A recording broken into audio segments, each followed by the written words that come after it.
Hello guys, இது நம்ம channel PMR ஆரி stars. இன்றைக்கி நம்ம ப்ரூச்சஸ் கிளாஸில் ரிப்பன் ஃப்ளார் தான் பார்க்க போகிறோம். அதுக்கு நான் ஆர்கான்ஸா ரிப்பனை ஒரு 3 சென்டிமீட்டர் அளவுக்கு 5 பீசஸ் கட் பண்ணி எடுத்திருக்கேன். இப்போ இதில் ஒரு பீஸ் எடுத்து அதை ரெண்டாக மடிச்சுக்கிறேன். மடிச்சுட்டு நீடிலில் த்ரெட்டு கோர்த்து வச்சுருக்கேன். இப்போ ரெண்டாக மடித்து விட்டதுனால அந்த பீஸை கிராஸாக ஸ்டிச் பண்ணிட்டு வரேன்.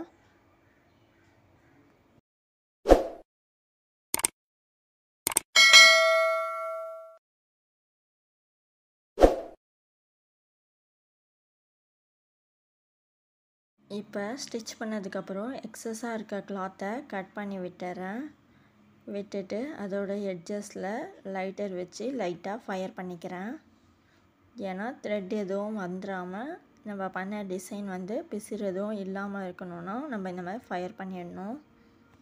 இப்போ திரும்பவும் அடுத்த பீஸை எடுத்து சேம் அதே மாதிரியே மடித்து கிராஸாக ஸ்டிச் பண்ணிக்கிறேன்.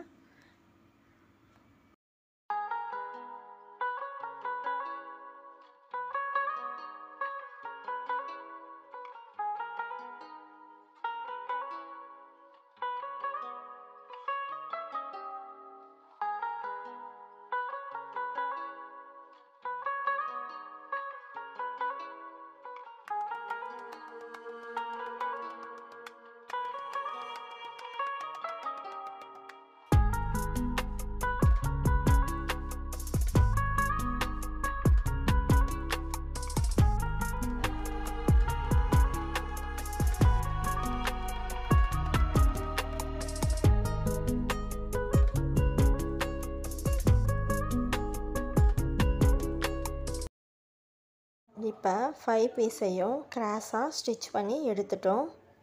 பிகினிங்கில் போட்டோல எண்ட் நாட் அதை பிடிச்சி நல்லா இழுக்கிறோம்.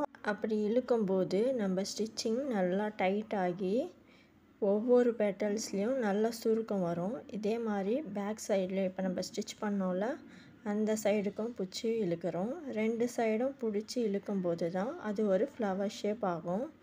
இப்போ பிடிச்சி இழுத்ததை 2 பக்கம் த்ரெட்டையும் நல்லா டைட்டாக சேர்த்து எண்டு நாட் போட்டுக்கிறேன். 2 வாட்டி நாட் போட்டுக்கலாம், அப்போ தான் நல்லா டைட்டாக இருக்கும். இப்போ எக்ஸஸாக இருக்க த்ரெட்டை கட் பண்ணி விட்டுடலாம். இப்போ கையாலேயே இந்த ஃப்ளாரை அரேஞ்ச் பண்ணிக்கலாம். ஏன்னா ஒவ்வொரு பெட்டல்ஸ் கொஞ்சம் சுருக்கமாகவும் ஒவ்வொரு பெட்டல்ஸ் ரொம்ப லூஸாகவும் இருக்கும். இப்படி நம்ம அரேஞ்ச் பண்ணும்போது எல்லா பெட்டல்ஸும் ஈக்குவல் சைஸில் கிடைக்கும். இப்போ சென்டரில் நான் க்ளூ அப்ளை பண்ணி ஒரு ஸ்டோன் ஒட்டிக்கிறேன். எவ்வளோ அழகாக இருக்குல்ல இந்த ரிப்பன் ஃப்ளார். இதை மறக்காமல் உங்கள் குழந்தைங்களோட ட்ரெஸ்லலாம் ட்ரை பண்ணி பாருங்கள். அந்த ட்ரெஸ்ஸை வியர் பண்ணும்போது அதுக்கு மேட்சிங்காக கிளிப்புமே சேம் இதே மெத்தடில் பண்ணி கொடுங்க. ரொம்ப ஹாப்பி ஆகிடுவாங்க. தேங்க்யூ.